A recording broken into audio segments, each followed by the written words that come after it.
안녕하세요. 주식 등대직입니다.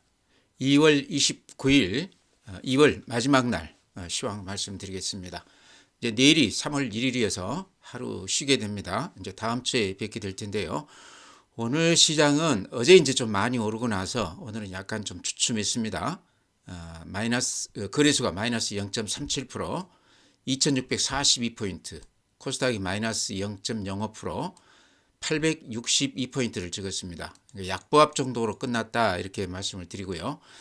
그 다음에 시장의 어떤 힘, 에너지, 활기를 보여주는 거래 대금을 보면요. 거래소가 오늘 12조 5천억이니까 최근에 한 10조를 넘어서기는 했지만 오늘 거래 대금이 살짝 이렇게 좀 늘어나는 그런 시장이었다 이렇게 말씀을 드립니다. 코스닥은 반면에 한 10조 600억이니까요. 거래소 대비했을 때 오늘은 코스닥 시장이 조금 더 한가했다. 그래도 이제 코스닥 그 시장 규모로 봤을 때요. 10조를 넘어간다 그러면 그런 대로 활기가 있는 시장이다 이렇게 볼 수 있습니다. 네, 다음은 이제 일본 그래프 이렇게 보여드리면요. 연초에 이렇게 200포인트가 급락을 했었습니다. 그랬다가 그거를 다시 이렇게 회복을 해서 앞에 고점을 뚫고 신고가를 냈다가요. 또 최근 한 일주일은 이렇게 하락세를 보였습니다. 그러다가 어제 이제 양봉이 길쭉하게 나면서 아주 강한 모습을 보였는데요. 오늘은 이제 그 수준에서 좀 덤덤하게 끝났습니다. 그렇지만 여기서 이제 제가 좀 보여드리고 싶은 거는 여기 21선입니다. 21선이라는 거는 생명선이라고도 그렇게 별칭이 되어 있고요. 또 심리선이라고도 그럽니다. 왜 생명선이라고 그러면요. 요 21선 위에 이렇게 일봉이 자리하게 되면 살아있는 시장이다 이렇게 볼 수 있다는 거죠. 요 21선 아래에 이렇게 일봉이 자리하게 되면 죽어있는 시장이다. 매매해서 이익 내기가 굉장히 어려운 아침 대비했을 때 종가가 밀리면서 끝나는 매도자 우위의 시장이다 이렇게 볼 수 있다는 거죠. 근데 지금은 어쨌든 21선 위에 이렇게 일봉들이 자리하고 있고 또 최근에 한 3일간은 요 21선 부딪히면서 강하게 지지를 하고 있습니다. 그래서 요 21선이 지지가 돼주는 그런 시장이기 때문에 일봉으로 봤을 때는 그래프가 그렇게 나쁘지 않다 이렇게 말씀을 드리고요. 분봉을 보면 이제 하루 추세를 볼 수가 있는데 어떻습니까? 오늘 아침에 좀 낮게 출발은 했지만 종가로 가면서 이렇게 살짝 올려붙었죠. 그래서 매수세가 그런 대로 좀 이렇게 들어오는 그런 시장이었다. 나쁘지 않다 이런 얘기죠. 어제는 이랬습니다. 아침 대비했을 때 종가가 아주 강하게 이렇게 올려붙었습니다. 그러다가 아침에 좀 매물을 받아서 낮게 출발을 했는데 종가에서는 이렇게 단단하게 매수세가 좀 들어오는 그런 분위기였습니다. 그래프로 봤을 때 그렇게 나빠 보이지는 않다 이렇게 말씀을 드립니다. 네, 다음은 매수 주체별 수급을 보면요. 개인들이 오늘 거래소에서 3,100억, 코스닥에서 790억 매수 우위했습니다. 양시장에서 다 이렇게 매수 우위했습니다. 그러니까 최근에는 개인들이 대체로 팔자 우위인데요. 오늘은 장이 좀 주춤하면서 거래소나 코스닥에서 이렇게 매수 우위했다. 외국인들이 거래소에서 한 1,700억 매수 우위, 코스닥에서 690억 매수 우위인데요. 여기서 우리가 좀 눈여겨볼 대목은 꾸준히 오늘까지도 외국인들이 매수 우위하고 있다. 물론 그 규모는 1,700억 매수 우위이기 때문에 그렇게 큰 그 규모는 아니지만 매수 우위를 꾸준히 지금 이렇게 유지하고 있다. 최근 한 달간 이렇게 추이를 좀 보면은요. 외국인들이 꾸준히 매수 우위하고 있고 개인들은 매도 우위하고 있다는 걸 이렇게 볼 수 있습니다. 이때가 2월 1일인데요. 2월 1일부터 오늘까지 이렇게 쭉 보십시오. 한 이틀 정도 이렇게 약간 매도 우위이기는 하지만 전체의 흐름으로 봤을 때요. 매수 우위가 아주 눈에 확 띄죠. 이렇게 보시면 여기 이렇게 보시면요. 여기는 이때가 2월 1일인데 1조 매수 우위, 2월 2일은 1조 9천억 매수 우위. 벌써 여기만 해도 3조 되지 않습니까? 오늘은 1,700억, 어제는 4,700억. 그러니까 오늘은 좀 규모는 줄었지만 전체의 흐름으로 이렇게 봤을 때 외국인들이 근한 이때 2월 1일부터만 따져도 한 8조 넘게 매수 우위한 것 같아요. 근데 여기서 또 우리가 또 눈여겨볼 대목이 요게 이제 개인들 그 매매 추이거든요. 파란색이 더 많죠. 빨간색이 가끔은 있지만 이제 오늘도 그 빨간색이 하나 이렇게 나오긴 했는데요. 외국인들이 한 8조 넘게 2월 달에 이렇게 사줬는데 거기다 대고 개인들이 그만큼을 팔았다 이런 얘기입니다. 그래서 지금 중요한 거는 외국인들이 꾸준히 오늘까지도 매수 우위를 지속하고 있다 이렇게 말씀을 드립니다. 국내 증시 자금 동향 이렇게 보면요. 먼저 고객 예탁금 보시면 56조라고 이렇게 나와 있습니다. 전일 대비했을 때 한 1조 4천 정도 늘었어요. 이렇게 최근 추이를 보면 예탁금이 이렇게 쏠쏠하게 들어오고 있습니다. 그러니까 작년 연말에 400포인트가 오를 때 이렇게 돈들이 많이 들어왔다가요. 또 200포인트가 빠지면서 연초에 이렇게 돈들이 많이 빠져나갔습니다. 그러니까 최근에 다시 200포인트가 이렇게 반등하면서 돈들이 뒤늦게 후행하면서 이렇게 돈들이 들어오고 있습니다. 그래서 어쨌든 시장 수급은 가장 중요한 지표가 고객 예탁금이라고 봤을 때 수급 면에서 굉장히 중요한 변화가 일어나고 있다 이런 말씀 드리고요.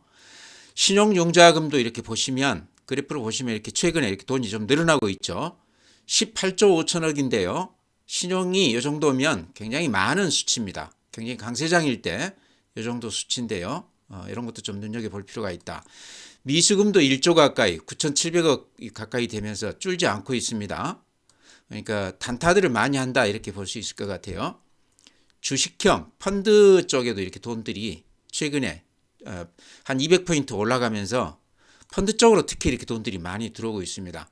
최근에 이제 저 PBR 주들 또 HBM 관련주들 이런 것들이 대형주들이 아주 강한 면모를 보였는데요. 그런 것과 지금 펀드 쪽에 돈이 많이 들어오는 것도 조금 연관해서 우리가 좀 볼 필요가 있다 이렇게 말씀을 드립니다. 네, 다음은 이제 해외 시장입니다. 큰 변화는 없습니다. 이렇게 그래프 보시면 이게 다우 그림인데요. 여전히 이렇게 상승 추세가 단단합니다. 어제 약간 마이너스 0.06%니까 약간 주춤하긴 했지만 전체의 큰 흐름은 변함이 없다.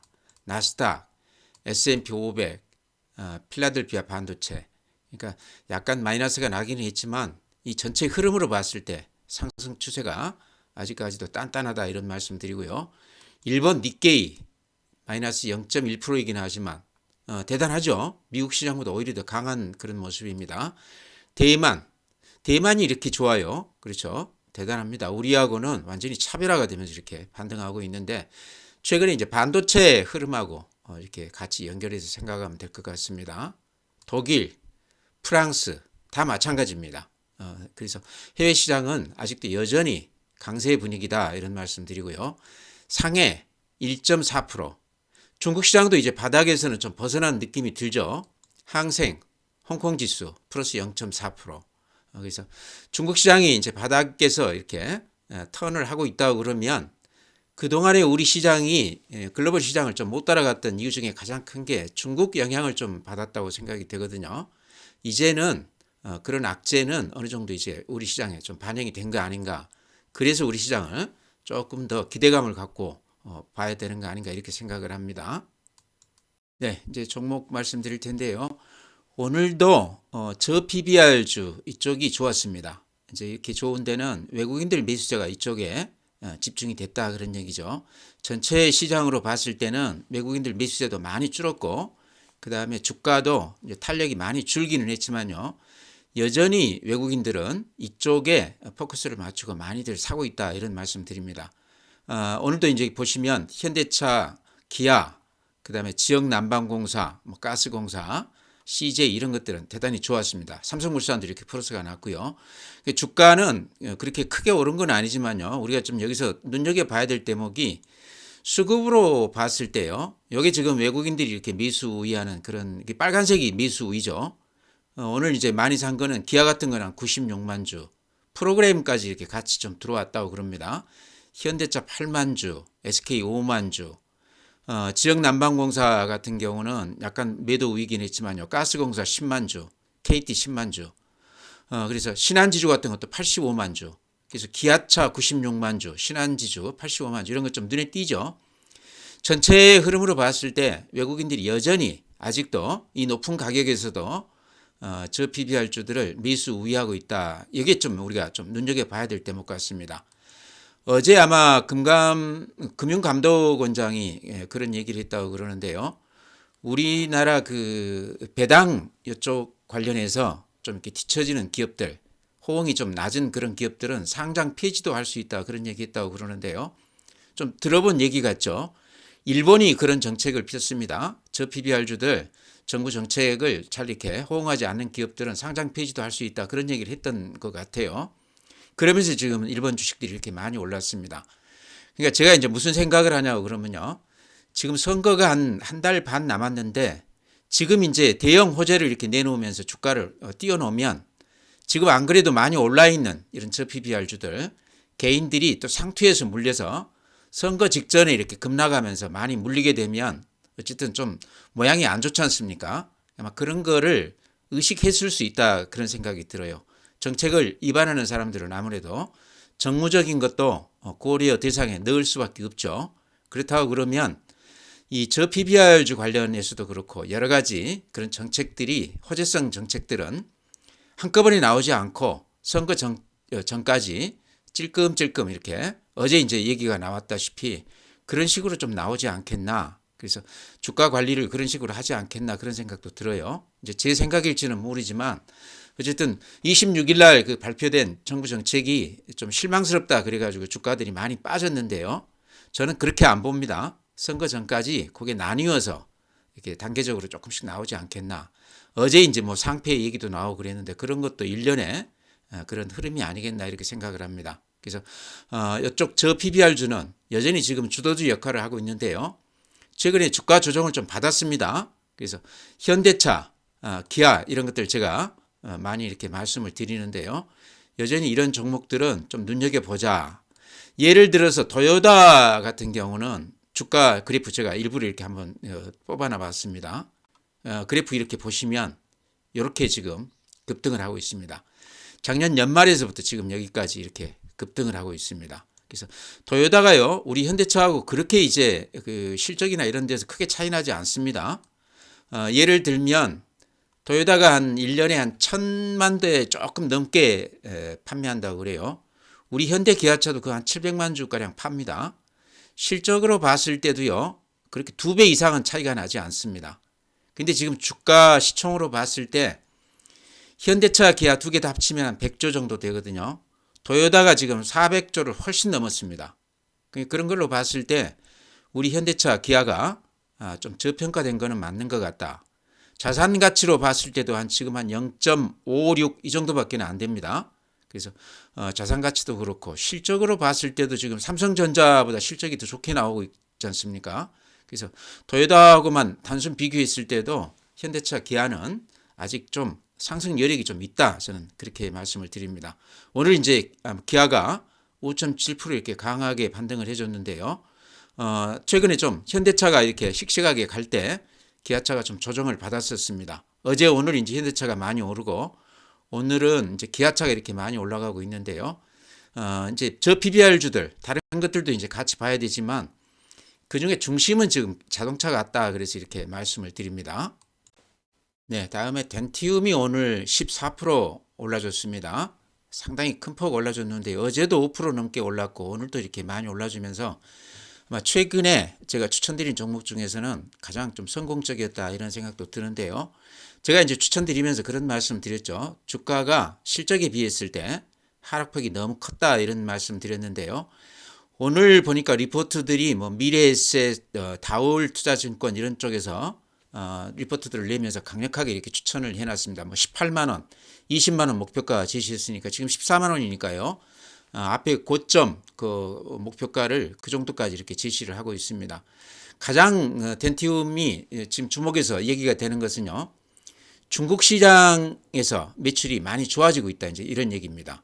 그래서 중국 시장 점유율이 지금 매출액 대비했을 때 한 50% 정도 되거든요. 지금 이제 중국 시장뿐만 아니고 브라질, 동남아 이런 쪽까지도 지금 매출이 많이 늘어나고 있다고 그래요. 예를 들어서 중국 시장 같은 경우는 인구 10만 명당 임플란트 시술자가요. 저도 이제 뉴스에서 봐서 아는 건데요. 한 10명밖에 안 된다고 그럽니다. 우리가 한 600명 된다고 그러니까 중국 시장은 아직 임플란트 관련해서는 초기 시장이다. 아직 시작도 안 했다 이런 얘기죠. 인구가 14억이니까 무궁무진한 시장이다 이런 얘기죠. 근데 GDP가 한 $10,000 정도 되면 그때부터 임플란트 요 시술자가 좀 늘어난다고 그럽니다. 그래서 여러 가지로 봤을 때 중국 시장도 그렇고 브라질도 그렇고 동남아도 그렇고 특히 베트남 같은 데는 덴티움 공장도 있다고 그래요. 그래서 덴티움이 작년 이제 4분기 실적이 특히 좋았습니다. 특히 이제 중국 시장 쪽 그런 것 때문에 덴티움이 실적이 많이 좋아졌다고 그러는데요. 실적 한번 제가 이렇게 보여드리겠습니다. 구체적으로 이렇게 실적이 어느 만큼 좋아졌는지 이렇게 보면요. 2020년, 2021년 요때부터 시작해가지고 매년 영업이익이요. 2020년에 390억, 21년에 690억, 2배 좋아졌죠. 2022년에 1200억, 요때도 2배 좋아졌습니다. 게다가 2023년에 1300억이니까 이제 급성장세가 좀 이렇게 꺾이면서 이렇게 1300억이니까 그래도 좀 늘어나긴 했죠. 근데 이렇게 이제 성장세가 급했던 그런 주식입니다. 그래서 주가가 많이 올랐었는데요. 작년 4분기를 보면 479억입니다. 근데 3분기가 300억이거든요. 그러니까 작년 4분기 실적이 이렇게 많이 좋아졌습니다. 요게 이제 중국 시장, 브라질 시장 이런 쪽에서 많이 좋아지면서 실적이 4분기부터 이렇게 좋아졌는데 요 실적 성장세가 금년에는 이제 이렇게 많이 이어질 것이다. 이렇게 지금 기대를 하고 있는 겁니다. 그게 이제 주가에 이렇게 미리 반영이 되고 있는데요. 여기서 제가 좀 말씀드리고 싶은 거는 지금 이제 증권사들에서 18만 원, 20만 원 이렇게 목표가 제시하고 있는데요. 앞전 고점 작년 6월 달에 18만 5천 원이었습니다. 어제 오늘 이렇게 많이 올랐다고 그래도 아직 14만 원이거든요. 근데 실적은 지금 작년 4분기부터 이렇게 좋아지고 있기 때문에 아직도 상승 여력이 많이 남아있다 저는 그렇게 봅니다. 그 다음에 이렇게 매물대 수급으로 이렇게 보면 여기가 지금 매물 집중대거든요. 요 매물 집중대를 지금 아주 힘있게 이렇게 뚫고 올라가고 있습니다. 그래서 몸이 좀 가벼워진 수급에서도 굉장히 좋은 모습을 하고 있다. 그래서 덴티움은 가지고 계신 분이라고 그러면요. 이제 이게 앞에 고점을 이렇게 뚫은 거거든요. 그러죠? 그래서 가지고 계신 분이라고 그러면 많이 올랐다고 해서 팔지 말고 한번 버텨보자. 지금 증권사들에서 20만 원까지 이렇게 목표가 제시하고 있는데요. 저는 그 가격도 뚫고 올라갈 수도 있는 그런 성장주다 이렇게 말씀을 드립니다. 네, 다음에는 제가 소형주 소개시켜드리면서 한스바이오메드 이렇게 말씀을 드렸습니다. 아마 제 유튜브를 작년부터 이렇게 들으신 분이라고 그러면 작년에 제가 한스바이오메드 추천을 드려서 만원에서 한 3만원까지 이렇게 보시면 요때입니다. 요때가 작년 6월 달이죠. 만원대에서 추천을 드려서 3만원대까지 이렇게 수익을 크게 남겼던 주식이었습니다.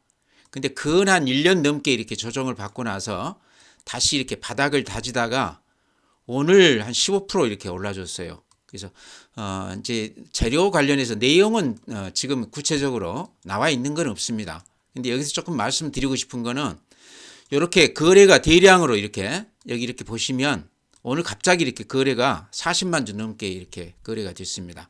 그러면서 일봉이 이렇게 길쭉하게 이렇게 났거든요. 근데 오늘도 그렇지만 한 2, 3일 전에 또 양봉이 하나 이렇게 길쭉하게 난 것도 좀 눈여겨볼 만한 그런 대목이다. 그래서 이런 소형주들은 재료가 먼저 나오고 이렇게 주가가 뜨는 게 아니라요. 거래량이나 이렇게 그래프로 좀 이렇게 모양이 좀 갖추어진 다음에 한참 오르고 나서 호재가 나오는 경우가 굉장히 많습니다. 그러니까 정보를 미리 아는 친구들이 미리 들어가서 매집을 하고 나서 그러고 나서 호재가 나오는 경우가 많다 이런 얘기죠. 이제 한스바이오메드가 무슨 호재가 있다 이런 얘기라기보다는 거래가 이렇게 늘어나고 오늘 하루 갑자기 이렇게 양봉이 길쭉하게 난 거는 양봉이 이렇게 길쭉하게 난 거는 굳이 해석을 하면요. 아침 대비했을 때 종가까지 누군가는 호가를 올려가면서까지 열심히 사 모아갔다 이렇게 볼 수 있습니다. 매집했다 이렇게 표현할 수 있다는 얘기죠. 이런 거는 소형주에서는 우리가 좀 주목해서 봐야 된다. 그러니까 어떤 종목이 이렇게 급등을 할 때요. 초기 국면에서 우리가 그것을 좀 감지해낼 수 있다고 그러면요. 알 수 있는 방법은 거래량입니다. 한스바이오만 이렇게 보면 초기 국면에서 이때 거래가 갑자기 이렇게 늘어났었죠. 그러죠? 거래가 이렇게 갑자기 늘어나면서 양봉을 이렇게 내면서 이렇게 초기에 우리가 이제 요거를 초기에 산다 그러면 요 정도일 텐데요. 이때에는 이제 호재가 나오지 않습니다. 그러니까 알 수가 없는 거죠. 근데 느낌으로 우리가 알 수 있는 거는 지표로서 알 수 있는 거는 거래량을 보고 또 일봉이 이렇게 나오는 걸 보고 이런 걸 보고 우리가 좀 느낌으로 알 수 있다는 거죠. 근데 이번에도 이렇게 보시면 이렇게 거래가 늘어나면서 양봉이 나온 것은 좀 느낌이 이상하다. 한스바이오메드 좀 주목해서 보자 이런 말씀 드립니다. 조금 자규적인 게 있다 저는 그렇게 봅니다. 일부러 이렇게 누군가 급등시키고 나서 그건 1년 동안 이렇게 개인들이 견디기 힘들게 흔들어 버리는 거죠. 요 국면에서 주식을 가지고 오기는 힘듭니다. 웬만해서는 다 팔아버리죠. 그러고 나서 다시 이렇게 매집하고 나서 올리는 이제 제 생각일지 모르겠는데요. 전형적인 그런 종목 아닌가 이렇게 생각을 합니다. 예전에 제가 이렇게 추천드릴 때도 이제 거래량 보고 그렇게 말씀을 드렸는데요. 또 이 종목은 제가 예전에 아주 매매를 많이 했던 그런 종목입니다. 그래서 이번에도 호재가 있다 없다 그런 얘기 전에 그래프로 봤을 때 조금 이상 현상이 좀 감지가 된다 이런 말씀 드립니다. 네, 한스바이오메드 관련해서 아마 모르신 분들이 계실 것 같아서요. 간단하게 설명을 드리면 여기는 이제 예전에 여성들 가슴 보형물 이쪽이 매출액이 한 절반 정도 됐습니다. 사고가 나면서 그쪽 매출이 뚝 끊어지고 지금은 이제 그 민트라고 그래서 민트실이라고 그래서요. 이렇게 피부를 이렇게 당겨주는 얼굴 피부를 이렇게 당겨주는 그런 거라고 그럽니다. 요게 미국에서 굉장히 판매가 잘 돼서 그것 때문에 실적이 약간 플러스가 났습니다. 이렇게 보시면 요게 이제 9월 법인이기 때문에 작년 1분기에 8억 정도 흑자가 났습니다. 그래서 여기가 지금 소송이 걸려서 그것 때문에 적자가 한 3년 지금 유지가 되다가요. 지금 이제 처음으로 이렇게 흑자가 나면서 좀 주목을 받는 그런 기업입니다. 여기 이제 특징이라고 그러면 오스테미 임플란트에서 여기 지분을 한 11% 정도 가지고 있습니다. 또 거기 그 최기호 회장이 굉장히 주식을 잘하시는 분이다 그렇게 얘기가 되고 있는데요. 그분이 한스바이오메드 CB를 많이 가지고 있다가 최근에 아마 수익을 많이 내고 팔았지 않나 그런 생각도 드는데요. 어쨌든 2대 주주가 오스테미 임플란트입니다. 그래서 M&A 얘기도 나오고 그렇습니다. 한스바이오메드가 굉장히 어려울 때 그 CB 물량을 최기호 회장이 이렇게 받아주면서 지분을 11% 넘어갔기 때문에 M&A성 재료도 있다 그런 얘기도 나오고 있는데요. 지금 그런 거에 대해서 우리가 확인해 줄 수 있는 건 없죠. 근데 거래량으로 이렇게 봤을 때요. 특별하다는 얘기죠. 보통 한 2, 3만 주 거래되던 게 오늘 48만 주 거래됐고 3일 전에 8만 주, 4일 전에 10만 주 이렇게 거래가 대폭 늘어나고 있습니다. 그래서 호재가 있을지 없을지는 알 수 없지만 거래가 이렇게 많이 늘어나고 있고 누군가가 대량으로 매수하고 있다 이런 것은 좀 눈여겨볼 그런 부분이 아닌가 이래서 말씀을 드립니다. 네, 방금 이제 한스바이오메드 말씀드리면서 그 급등주 초기 국면 그 포착하는 방법에 대해서 잠깐 제가 언급을 해드렸는데요. 아마 주식 많이 하시는 분들은 이미 다 알고 계시지만 아마 초보자분들한테 이렇게 제가 말씀을 드린다고 그러면요. 모든 급등 주식들은요. 초기에 우리가 지표로서 어느 정도는 포착을 할 수가 있다 이런 말씀 드립니다. 아까 한스바이오메드도 거래량이 대폭 늘어나면서 양봉이 나는 걸 보셨을 텐데요. 지금 대한통운 같은 경우도 금년 초에 가장 그 수익이 많이 났던 종목이거든요. 대한통운도 이렇게 초기 국면 보면 밑에 거래량이 이렇게 불쑥 솟아나면서 양봉이 이렇게 연달아 났던 걸 볼 수 있습니다. 요게 이제 이때만 해도 해외 직구 여부가 안 나왔었습니다. 그때 이제 좀 제가 말씀드렸던 얘기는 이유는 모르지만 연기금이 매일매일 이렇게 많이 사더라 그런 말씀 드렸었습니다. 그래서 사보자 이렇게 말씀을 드렸었는데요. 이때 거래가 늘어나면서 이렇게 양봉이 많이 늘어날 때 요 초기 국면에서 샀다고 그러면 그 후로도 이렇게 수익이 많이 났던 것을 볼 수 있습니다. 연기금이 내용을 좀 알고 들어왔었다는 얘기죠. 그러면서 대량 거래가 되면서 개인들 물량을 다 이렇게 받아먹고 급등을 시켰다 이런 말씀이고요. 또 급등주 또 하나 보면 더존 비조온 같은 경우도요. 최근에 이렇게 많이 올랐었죠. 제가 초기에 이렇게 추천을 드려서 급등을 했었는데 더존 비조온도 이렇게 초기 국면에서 우리가 좀 포착할 수 있었다 이런 얘기죠. 이렇게 보시면 거래가 이렇게 갑자기 이렇게 많이 늘었고 양봉이 이렇게 연달아 나면서 급등을 하고 있었습니다. 근데 그때 들어갔어도 그 후로 이렇게 수익이 많이 났던 걸 볼 수 있습니다. 제가 이제 한 두 종목만 이렇게 급등주 초기 국면을 이렇게 보여드렸는데요. 최근에 많이 오른 종목들 이렇게 다 두드려 보시면 초기에 이렇게 갑자기 거래가 늘어나면서 양봉이 이렇게 연달아 나오는 걸 볼 수 있습니다. 이때만 해도 그 호재 뉴스가 나오지 않습니다. 언제 나오느냐 그러면요. 많이 오르고 나서 매집이 끝나고 나서 그러고 나서 이렇게 그 후에 이렇게 호재거리가 나옵니다. 더전 비전도 그랬고요. 방금 말씀드린 CJ 대한통운도 그렇습니다. 그래서 이런 종목들은 초기 국면에 거래가 대폭 늘어나면서 양봉이 날 때는 좀 주목해 봐야 된다. 그래서 초기 국면에서 이렇게 알아볼 수 있는 방법을 제가 지금 말씀을 드렸는데요. 여러 가지 종목들을 아마 사례 연구를 해보시면 틀림없이 급등 종목은 초기 국면에서 이렇게 거래가 늘어나면서 양봉이 나오는 걸 볼 수 있습니다. 그래서 이런 것들로도 어느 정도는 우리가 급등 국면을 포착할 수 있다 이렇게 말씀을 드립니다. 네, 다음 이제 더전 비전 많이들 갖고 계실 텐데요. 아마 좀 늦게 들어가신 분들은 지금 물렸을 것 같고요. 저 밑에서 사신 분들은 아직도 수익이 많이 나 있을 그런 상황인데요. 더전 비전 관련해서는 이제 제 생각을 말씀을 드릴 테니까요. 참고해서 판단하시기 바랍니다. 전체 흐름을 보면요. 워낙 많이 올랐기 때문에 자연스러운 조정이다 이렇게 볼 수도 있을 것 같습니다. 다만 최근에 그동안 시장을 끌어왔던 기관들이 아마 이익이 많이 났기 때문에 매도하겠죠. 이식 매물이 좀 나오면서 좀 주춤하고 있는데요. 반대로 또 외국인들은 또 잡아주고 있어요. 그래서 기관들 물량을 외국인들이 어느 정도는 사고 있다. 이런 것은 수급에서 또 그런 대로 괜찮은 면이다. 이런 말씀 드리고요. 지금 더전 비전이 가장 좀 문제다 이렇게 보이는 것은요. 신용이 이렇게 많이 들어와 있습니다. 이렇게 까만 선 이렇게 보시면 여기 지금 신용이 이렇게 갑자기 이렇게 많이 늘어났습니다. 그러니까 요 부담 때문에 기관들이 이렇게 급등을 시키다가 최근에 좀 이렇게 숨고르게 들어간 거 아닌가 그렇게 생각이 됩니다. 근데 이제 더전 비전은 지금 여러 가지 신사업 AI 관련해서도 얘기가 많이 되고 있고 실적도 작년 4분기 이후에는 많이 좋아질 것으로 금년에는 실적에 대한 기대감이 굉장히 큽니다. 그래서 일봉으로 보면 좀 이렇게 부담스럽기는 하죠.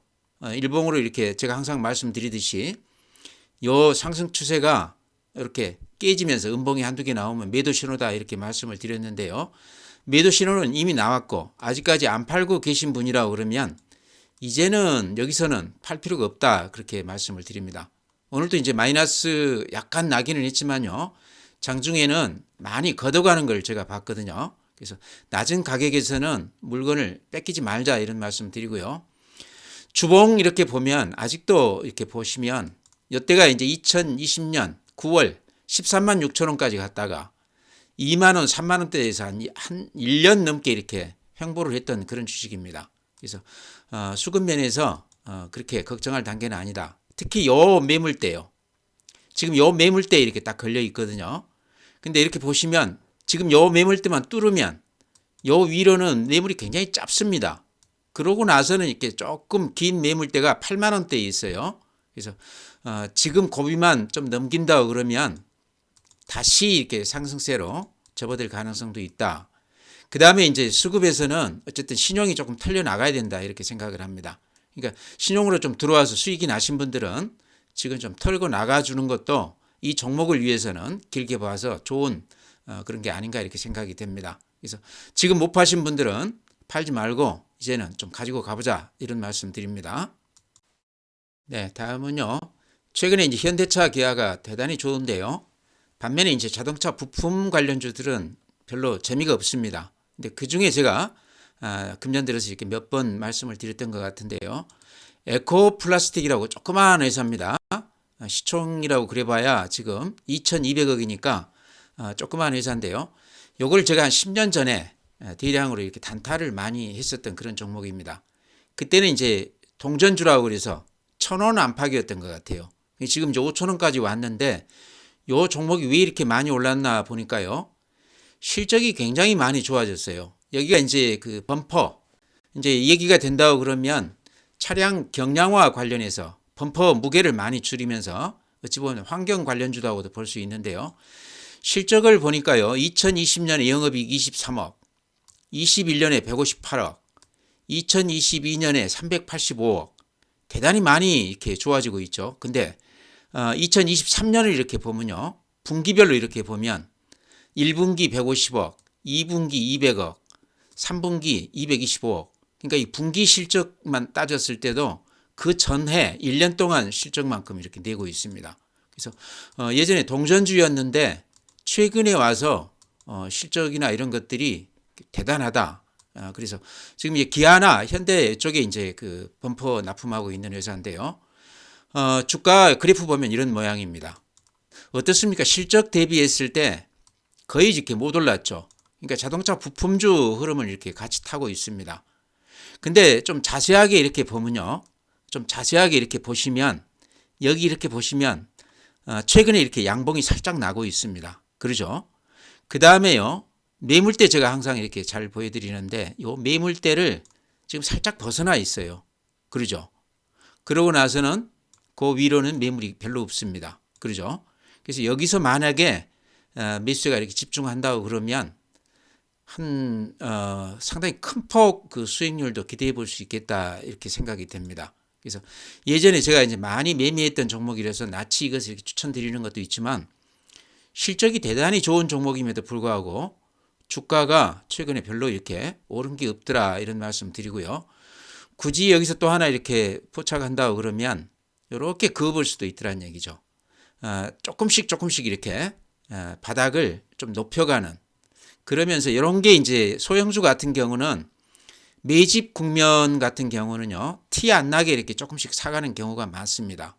이렇게 급락을 시켰다가 티 안 나게 이렇게 조금씩 매집을 했다가 어느 날 갑자기 붕 띄우면 개인들이 높다고 못 쫓아오거든요. 그래서 이렇게 수익을 많이 내는 경우도 있는데 에코플라스틱은 실적이 굉장히 좋기 때문에요.